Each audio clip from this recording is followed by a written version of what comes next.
Ni vizuri kuwafundisha watoto wako kuwa na furaha kuliko kuwa matajiri, ili watakapokuwa watu wazima wajue namna ya kutofautisha thamani ya vitu dhidi ya bei za vitu.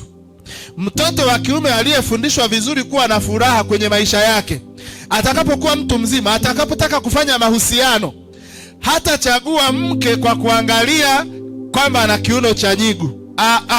Atachagua mke kwa kuangalia kwamba huyu anafaa kuwa mama wa watoto nitakaozaa.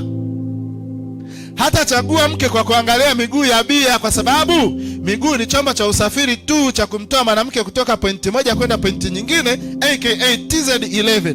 Kwa hiyo hata angalia miguu ya bia, kwa sababu hata hivyo Karina haiwezi kuvalishwa miguu ya V8. Kwa hiyo miguu sio shida, mahali ambapo V8 inakwenda na Karina inafika tu. Haleluya. Mtoto wa kike aliyefundishwa vizuri malezi, wakati atakapofika wa kufanya uchaguzi wa mwenzi, hata angalia uhandsome, kwa sababu mwanaume sio uhandsome. Uhandsome hauliwi.